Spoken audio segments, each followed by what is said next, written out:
I'm Tyler Fordham. My job is being Director of Penetration Testing and Offensive Security for Dark Wolf Solutions. So, a lot of the people that we see at this conference and the folks that we have who go break into government weapon systems, I get the privilege of being able to recruit and maintain and take care of those folks. So nice. And also do the actual work too. I mean, I'm not just a project manager, but nothing wrong with project managers, that is. But Awesome. So how did you get into the world of cybersecurity? So, my background getting into cyber, I think everybody tends to have these stories where, do I talk about where I started in childhood or do I talk about where I started in my career? Like, there are two separate answers, right? Mm-hmm. Childhood answer is back in the days of Anonymous and 4chan and everything. I was a little kid on the internet like most of us were in the millennial era, helping to load up low orbit ion cannon and DDoS the Church of Scientology, which was cool to do at the time. Mm-hmm. So being in IT and having that exposure, and then you go on to school and college and everything. But my real intro was I'll throw this out there for everybody who comes from a non-traditional background. I got a 1.3 GPA in high school. I failed out of community college and had to join the Air Force. But the military can be a really good option for people trying to break into the cyber career field. And so, being a cyber intel analyst in the Air Force is what has really led to my career, starting there and then getting to the point where, we get the chance to work with so many cool people. Yeah. Awesome.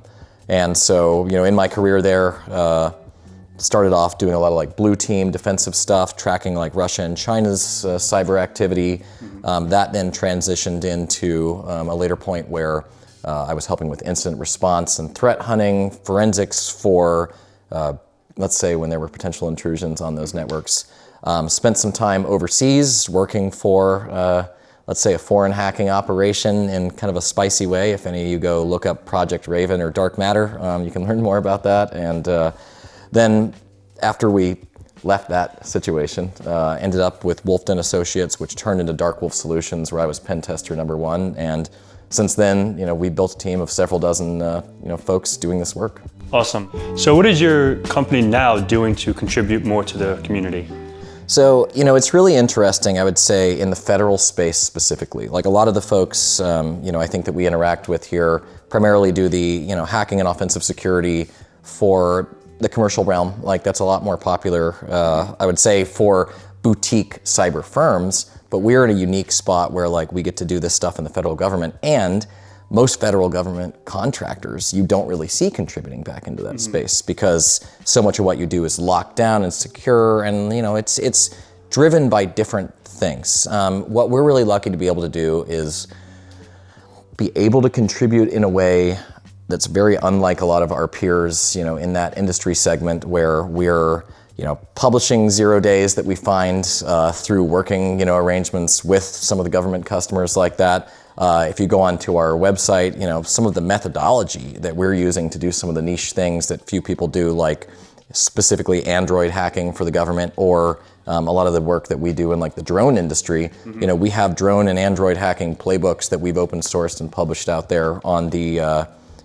right in our front page, right? And even down to, we've been lucky enough to be able to contribute community-based tools. So if you're taking our RFCTF today, one of the things that you're using to break down some of those packets, FTCrack, was literally whipped up by one of our engineers, and so we're now out there helping educate people, with our processes, with our tools that are the exact same things we're doing and using, in some of these sensitive government spaces. So that's definitely cool, because those tools, not only with a CTF, you're actually doing that with your daily toolkits. Yeah, and I mean, you have to build these CTFs off of what you're doing on the fly, because that's what gives all of these people trying to break into the industry real world experience. I talk, with people trying to break into the industry, particularly pen testers.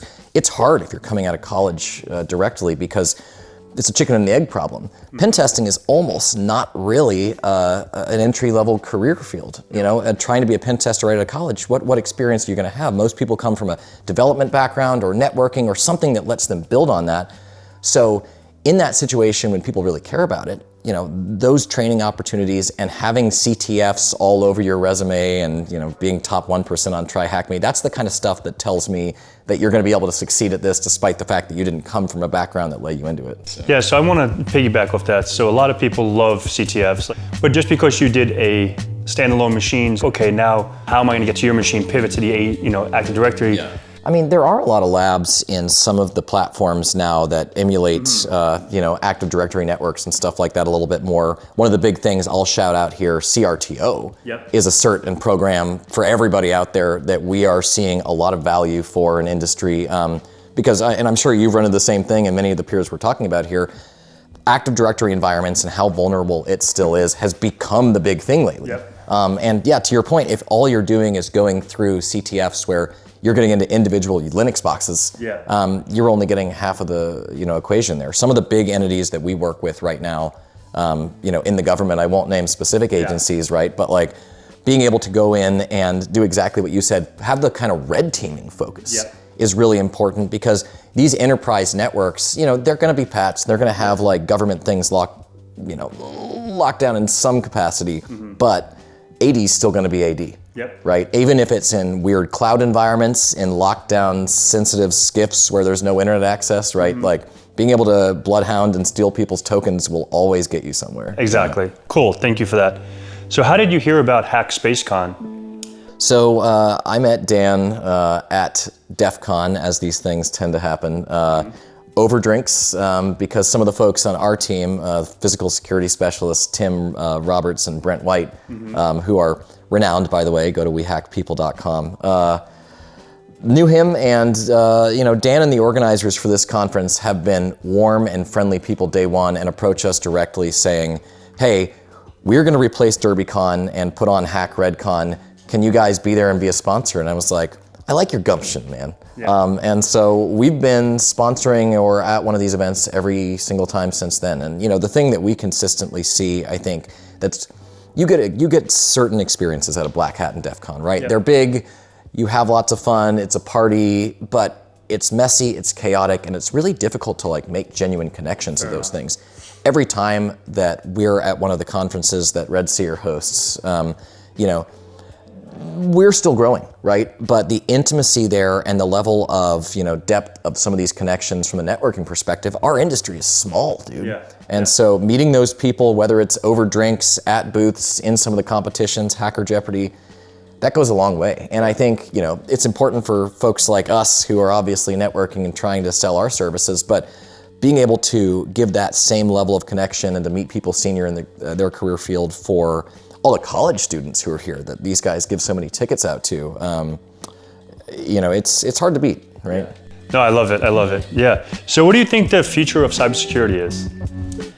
Ed Scotus and a lot of these guys talked about this on their panel, and I think everyone is starting to have a little bit of a harrowing dystopian view right now, because AI is part of that answer, whether you love it or hate it or how far you think it's going to go. I'm talking to everybody who's early in their career field, and they're saying, what should I focus on right now? Or talking to people who are freshmen in college at the moment.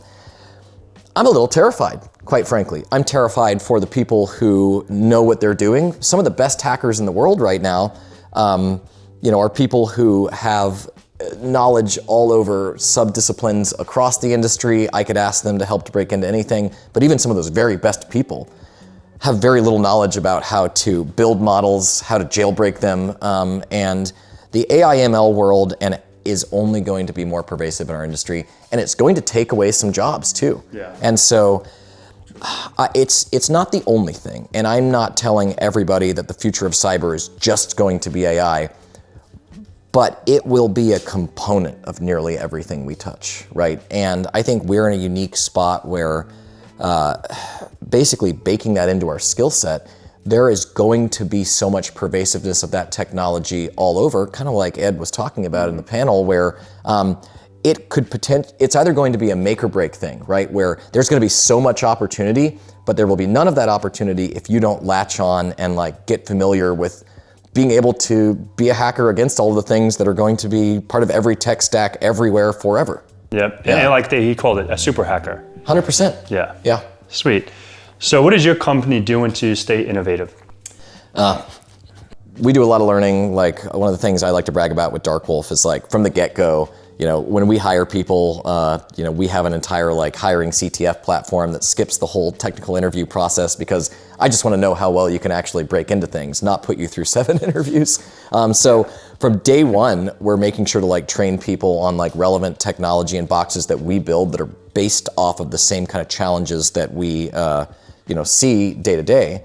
And so we are building a lot of tooling around that. We have like a training bounty program where some of the certs like CRTO that are really relevant. We actually will pay people to go get those so we can stay ahead of the game. And a lot of AI tooling, right, is going to become an important thing that every company should be working on. So we've developed some of that technology in-house. We have a big partnership with Google where we're building things off of their Gemini APIs and whatnot like that. And we're in the midst of building both like security research, exploit development enabled, AI enabled tooling that is going to help us in a way where some of the time you would have to spend in GDB and Ghidra before, a lot of that is going to speed up. And so the amount of vulnerabilities and breakpoints we're going to be able to find in software is only going to get faster and faster. And we're building some of the same things for the military that we're pitching right now from the pen testing side, where literally in the Dark Wolf images that we build for some of our engagements, even in some of the most sensitive, let's say, 3-letter spaces that you could imagine, we're baking AI agents in, using Mistral through Olama to give us the ability to have like AI assistance for the easier parts of the pen testing process, even on smaller local environments, right? And I mean, I think that that's a thing in terms of staying and getting ahead that all of these teams need to be ready to say. Again, I'll keep quoting him, but Ed said it, right? Pen test teams, offensive security teams across the board cannot rest on their laurels around this stuff. And honestly, it's too exciting to do that anyways. Yeah. Awesome. Thank you. Appreciate your time, and hopefully you're enjoying the conference. Of course I am. Cheers, man. All right, that turned out okay. Yeah. Hopefully the large shirt isn't too puffy on me, but.